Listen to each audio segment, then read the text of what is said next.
Dando sequência à série de entrevistas da Associação dos Diários do Interior com os candidatos a governador do Rio Grande do Sul, recebemos hoje Humberto Carvalho, do Partido Comunista Brasileiro. Ao meu lado está Ronaldo Falkenbach para fazer essa entrevista. Candidato, muito bem-vindo, obrigado pela presença. Eu que agradeço a oportunidade e estou inteiro dispor dos amigos. Candidato, se o senhor for eleito agora em outubro, qual vai ser a sua principal prioridade ou maior bandeira no governo do Estado? Nós temos uma prioridade nacional, que é a criação do poder popular. O que é o poder popular? É um processo de construção de instituições políticas que garantam ao povo o exercício do poder político. Vamos usar as instituições já existentes, como, por exemplo, o referendo e o plebiscito, que, aliás, a burguesia não usa porque tem medo do povo, e no processo de construção devem surgir espontaneamente outras instituições, mas especificamente ao Rio Grande do Sul existem problemas peculiares, como, por exemplo, a questão da dívida, e a que nós precisamos enfrentar. Bom, o senhor falou sobre ouvir o povo e no ano passado nós tivemos uma passagem histórica para o país, que foram as manifestações de junho, que ainda continuam até hoje em menor grau, mas aqui e ali ainda acontecem. E de que forma o seu governo vai responder a essa insatisfação generalizada com a política e com o poder público que ficou expressa nas ruas, candidato? Nós entendemos que as manifestações de junho para cá representam um divórcio entre as aspirações populares e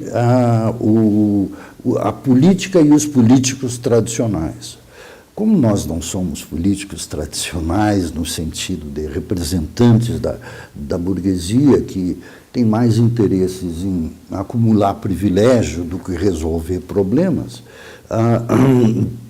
nós achamos que a relação vai ser diferente. E vamos ouvir essas manifestações em vez de reprimir, como o governo faz, ou fez, né? Como vocês devem se recordar, o que acontecia em matéria de repressão aqui em Porto Alegre, acontecia em São Paulo, acontecia em Rio de Janeiro, ou seja, havia uma política nacional de repressão com a criação, sob pretexto da Copa, de um grande aparelho repressor do Estado. A nossa visão da segurança pública não é uma visão meramente repressiva, e sim de garantia dos direitos, sejam eles individuais ou sejam eles coletivos. Candidato, há um consenso entre os demais candidatos ao governo do Estado da dificuldade de investimentos em função principalmente da dívida que o Rio Grande do Sul tem com a União. Houve uma tentativa de negociação até recentemente, acabou não evoluindo. O que o senhor pretende fazer para que a dívida hoje que o Estado tem com a União não pese tanto na economia gaúcha, prejudicando investimentos? Bom, eu chamo essa dívida de agiotagem, né, da União. E acredito que a União não possa viver de agiotagem sobre o Estado e sobre os municípios. Essa dívida tem que ser repactuada. O projeto de lei complementar que trata da renegociação da dívida é muito desfavorável ao Rio Grande do Sul. Em primeiro lugar, o projeto de lei dá uma autorização à União e não obriga a União a repactuar a dívida. Depois, o projeto prevê juros de 4,07 qualquer coisa por cento,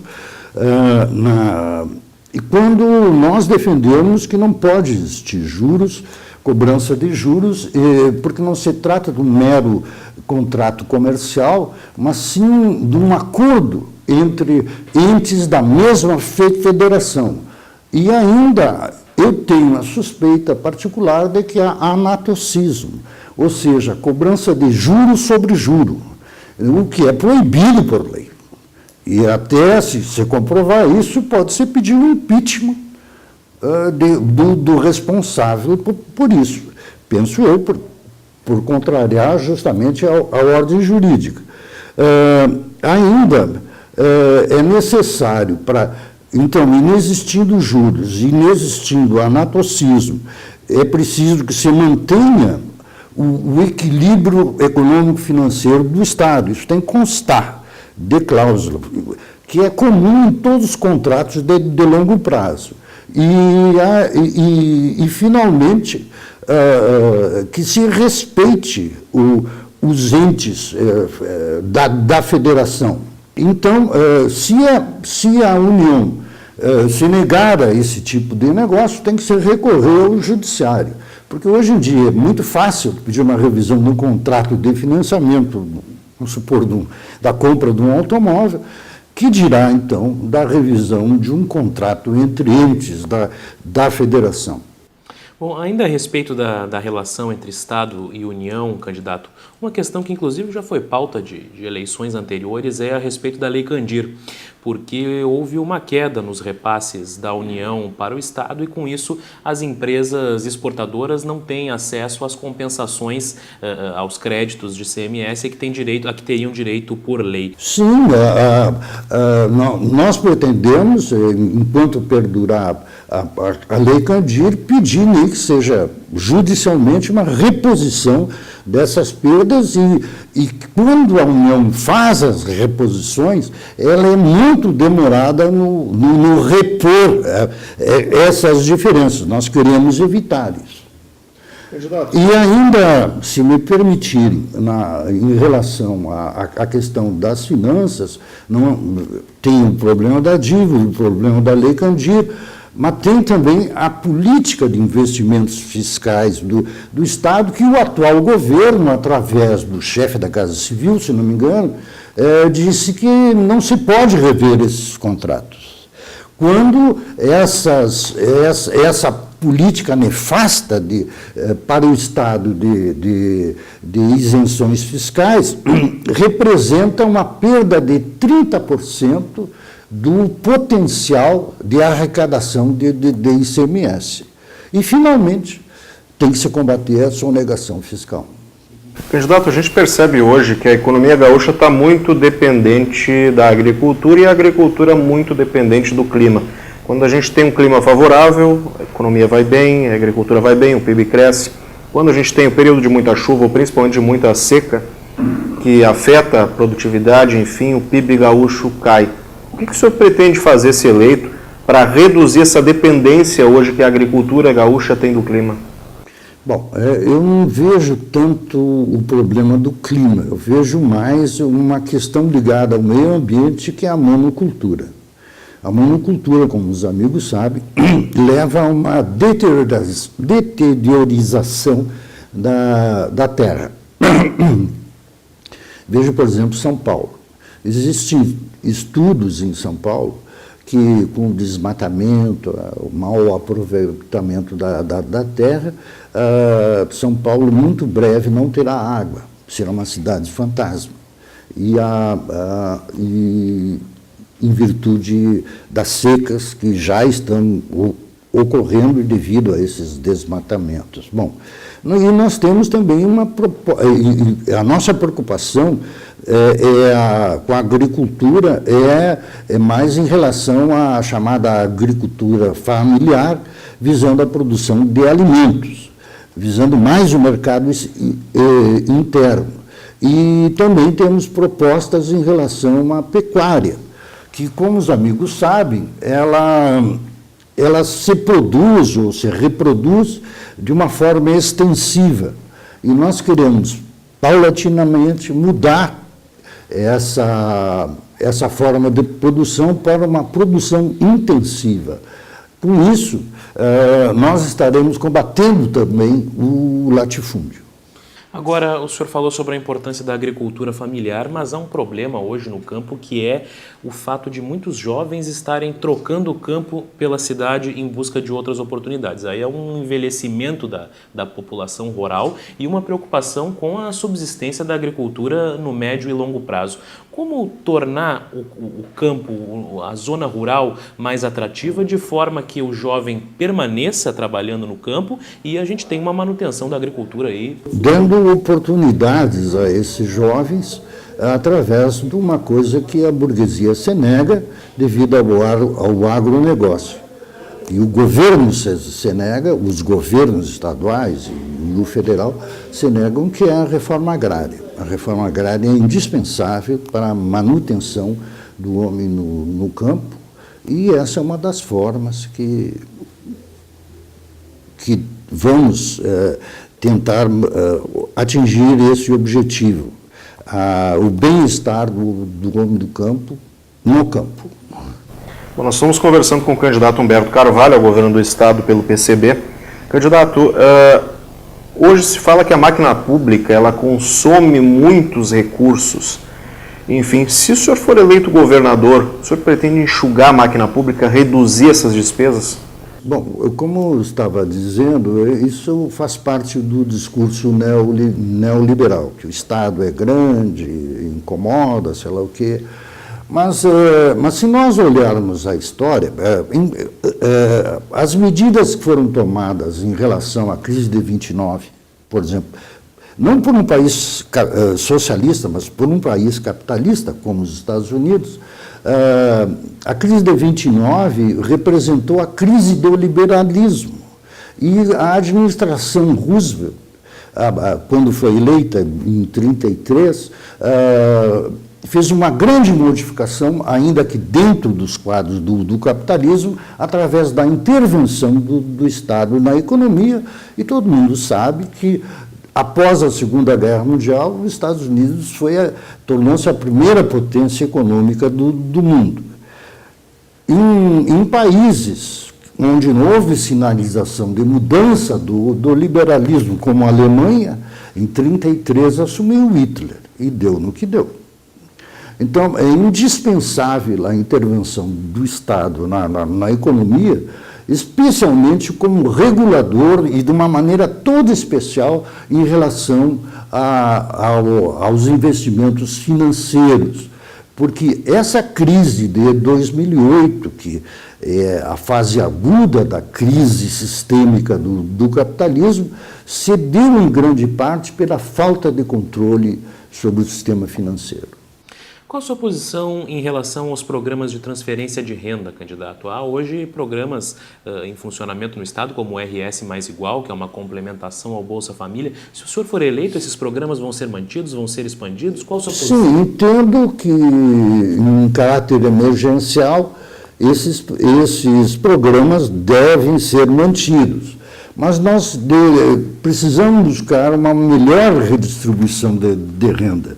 Porque, veja, se nós estamos em crise, se houvesse, por exemplo, um aumento generalizado de salários, que é a primeira fase de uma distribuição de riqueza, haveria mais consumo, né?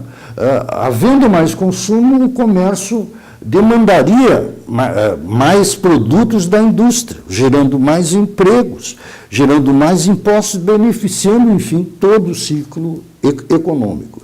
É a forma como nós vemos, de uma maneira geral, para o aumento da renda e a saída da crise.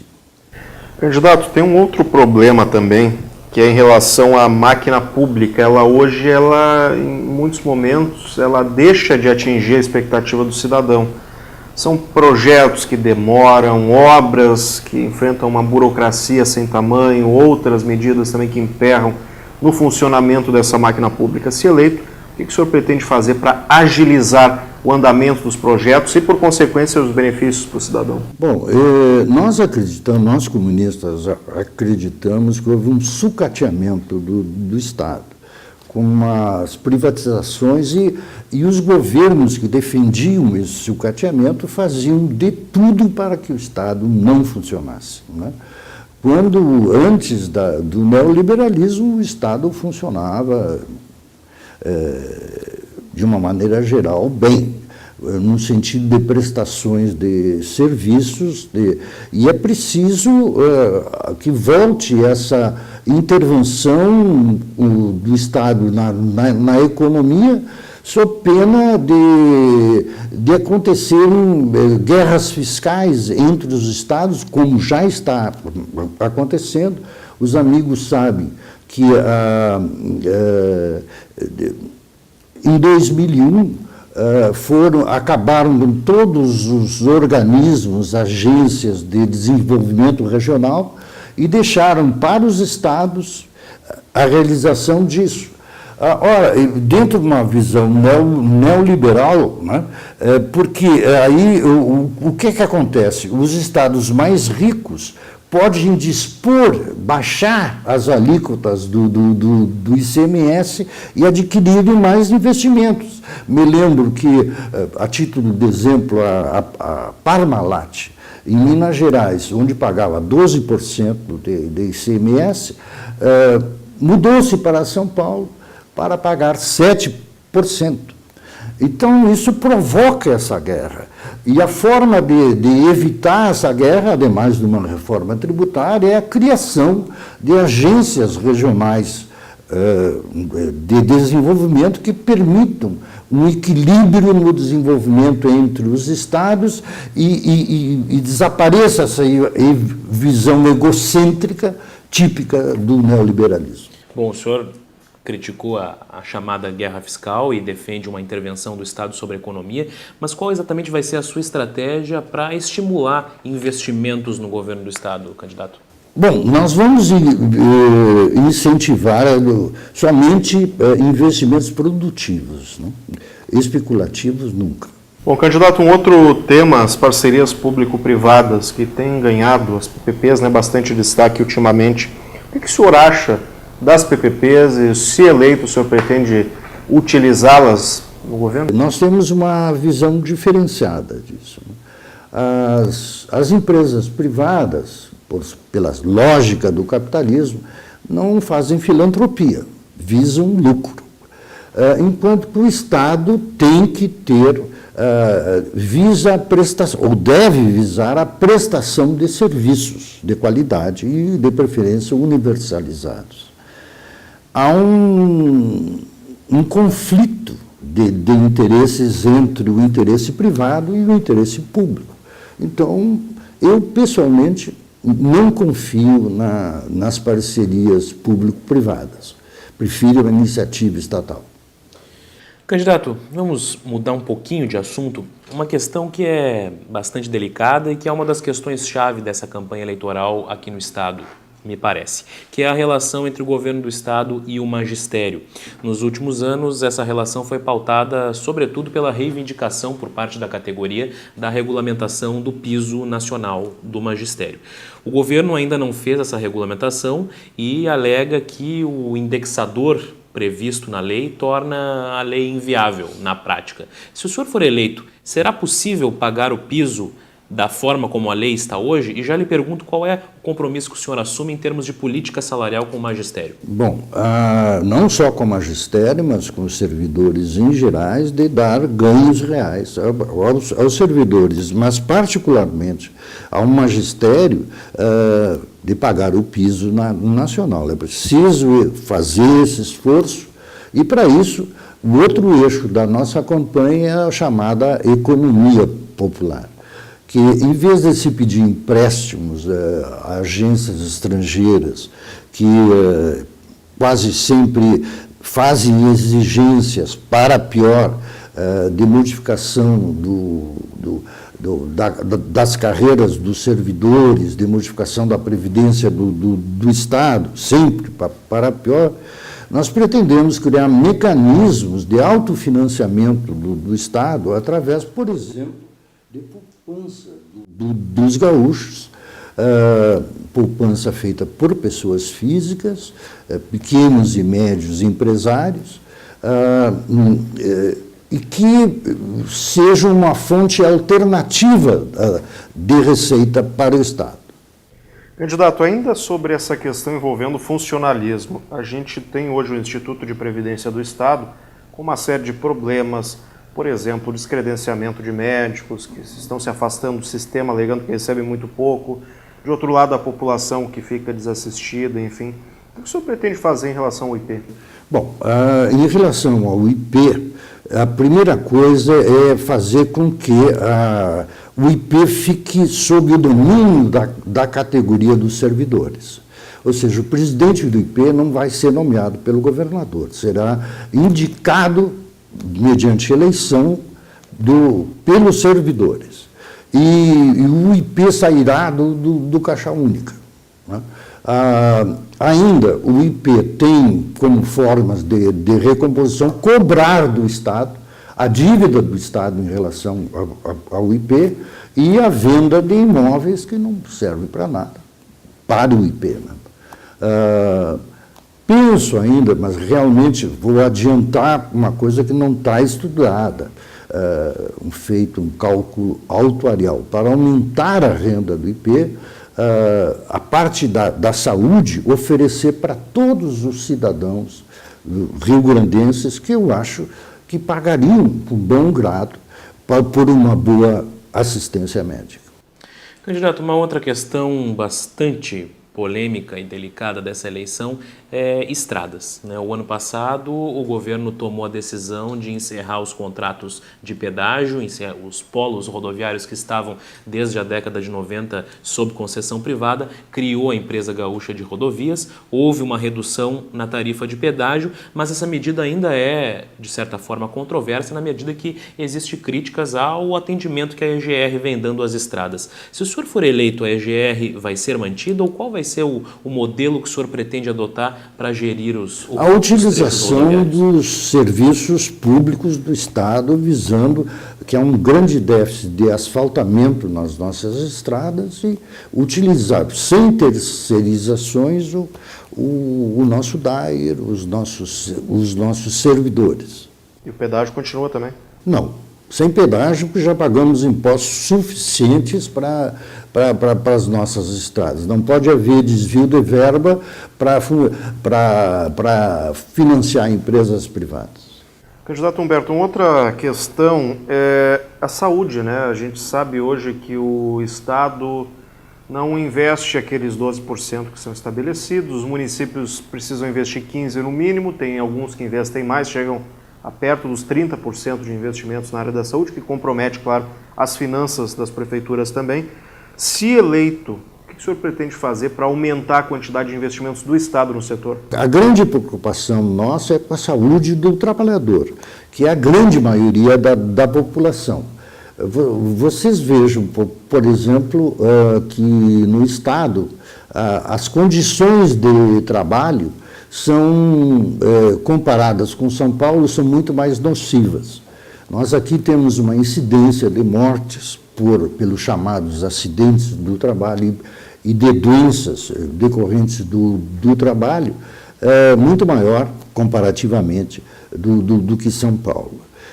Vejam, por exemplo, na construção dos estádios da Copa, morreram 8 operários, segundo notícias da imprensa. E o que fez o governo federal?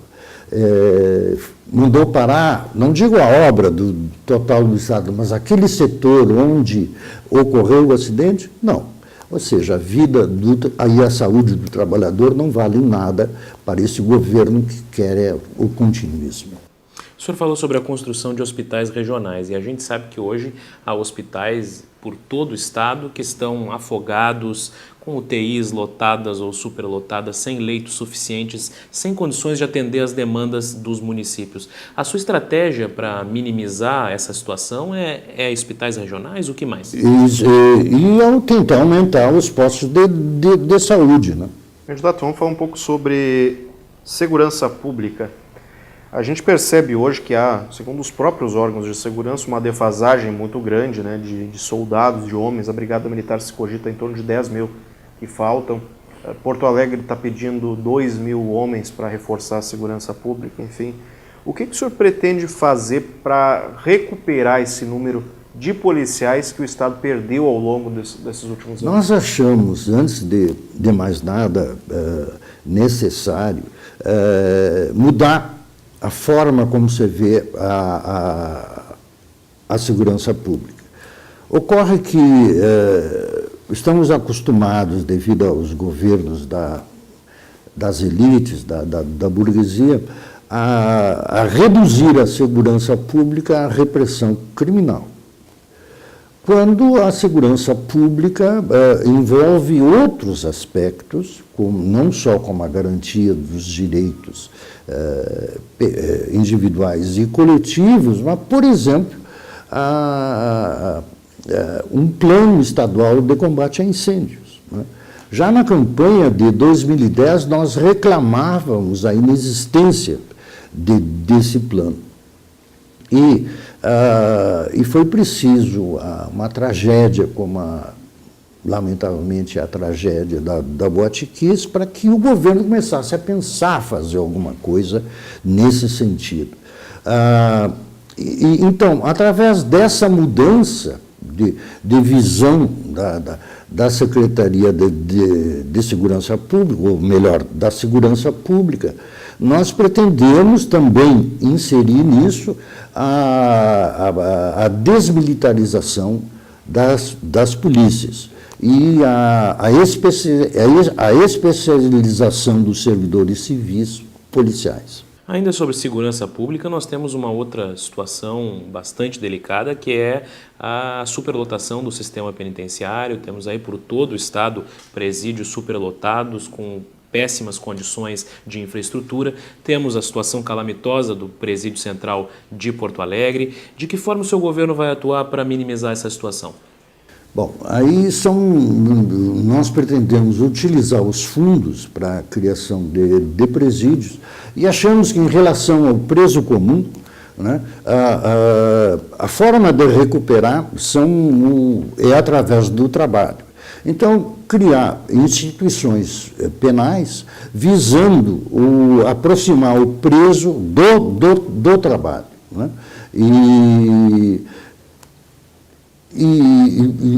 E não penalizar, preciso dizer isso, os movimentos políticos, os movimentos sociais, como está acontecendo hoje em dia. Candidato, tem um outro ponto, até voltando a uma das perguntas lá no início, em relação ainda aos protestos do ano passado, um dos temas principais levantados foi o transporte, né, a elevação da passagem, o peso que a passagem tem hoje para quem precisa se deslocar todos os dias, no caso de um trabalhador. Na sua avaliação, o Estado tem condições de agir para reduzir o valor da passagem ou mesmo subsidiar o valor da passagem para o trabalhador? Eu acredito que sim.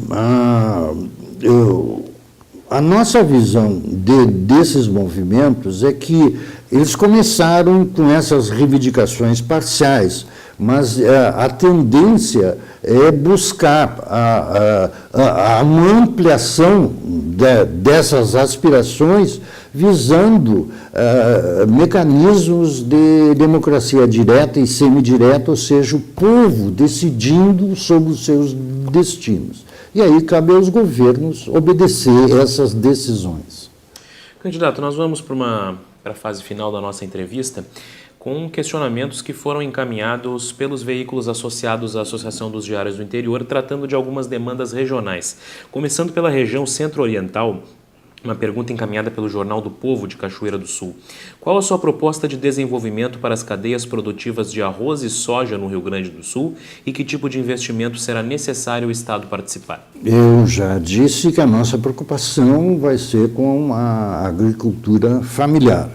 A produção de grãos, tipo monocultura, não terá apoio, assim, efetivo, ou melhor dito, a produção de grãos tipo monocultura serão reorientadas visando a produção de alimentos. Bom, nós estamos conversando com o candidato Humberto Carvalho, do PCB ao governo do Estado. O candidato tem outra pergunta ainda do Jornal do Povo, da região centro-oriental, sobre a importância da navegação fluvial no seu projeto de governo e também qual o seu compromisso em relação a dois temas importantes para a região, a dragagem do rio Jacuí e o aparelhamento do Porto de Cachoeira. A burguesia abandonou totalmente os transportes, tanto de carga quanto de pessoal, o transporte ferroviário e o transporte hidroviário. Sei que é necessário um grande investimento do Estado para modificar esse quadro. Mas é um compromisso, e a opção que a burguesia fez pelo transporte rodoviário, que é o mais caro de todos, ademais de ser mais caro, ele é poluente, né? Então, todo o investimento no sentido de modificar esse quadro, nós vamos fazer. Candidato, uma questão da região Nordeste, jornal Folha de Caxias, diz que a Serra Gaúcha tem problemas de infraestrutura que prejudicam a logística da distribuição da produção agrícola e metalmecânica. E aí ele pergunta que, se eleito governador, qual o seu compromisso em relação a 3 demandas: a duplicação da Rota do Sol, entre Caxias do Sul e Lajeado Grande, a duplicação da RS 122, entre Caxias e São Vendelino, e o aeroporto regional de Vila Oliva. Bom, a nossa preocupação em relação à infraestrutura diz mais respeito à questão do saneamento. Veja uma cidade como Porto Alegre, por exemplo, que tem um serviço próprio de água e esgoto, ela trata os dejetos de esgoto, de tudo que é produzido, só 11%. Né? Então, a nossa preocupação maior no que diz respeito à infraestrutura, ademais das estradas, é o saneamento. Candidato, tem uma pergunta agora da região metropolitana, jornal Ibiá. Relata que o Vale do Caí não tem sido priorizado em projetos de infraestrutura rodoviária, o que deixa a região em posição de desvantagem na comparação com outras regiões gaúchas. Há também o projeto de duplicação da RS 240 entre Portão e Montenegro, mas DAER e EGR não se entendem sobre o assunto. Também o problema da 287, ligação da região central com a região metropolitana, que carece de investimentos, já que o DAER não atua na obra, ou no local, né, para recuperar a estrada. E a pergunta, o que o senhor pretende em relação ao DAER e o que é possível fazer para melhorar a infraestrutura dos 200 mil habitantes do Vale do Caí?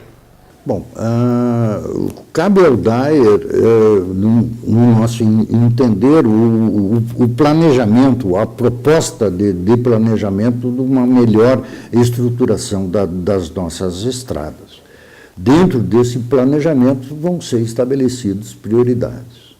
Bom, o senhor está vendo que há uma demanda bastante grande a respeito de infraestrutura, né? E temos mais uma pergunta da região Noroeste, jornal O Nacional, que diz que o Passo Fundo é polo de uma importante região em que a logística é fundamental para o desenvolvimento. E aí ele pergunta sobre 2 projetos de duplicação, o da ERS 324, entre Passo Fundo e Casca, e o da ERS 135, entre Passo Fundo e Erechim.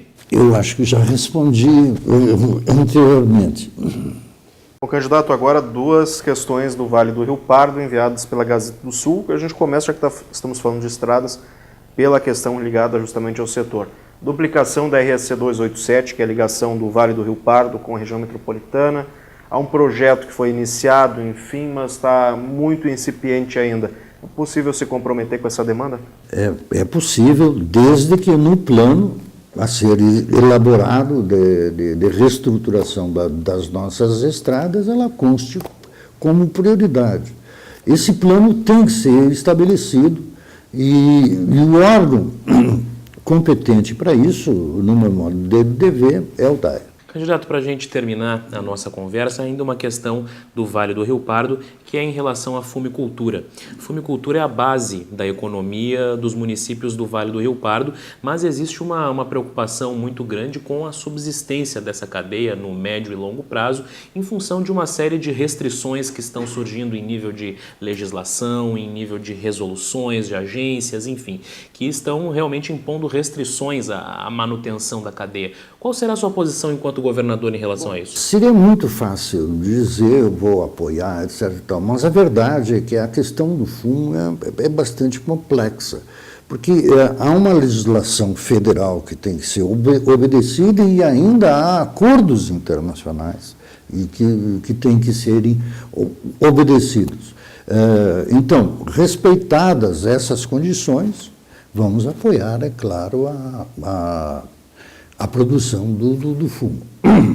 Certo, então, candidato Humberto Carvalho, do Partido Comunista Brasileiro, muito obrigado pela presença e uma boa campanha para o senhor. Eu que agradeço essa oportunidade e, como sempre, estou à disposição dos amigos.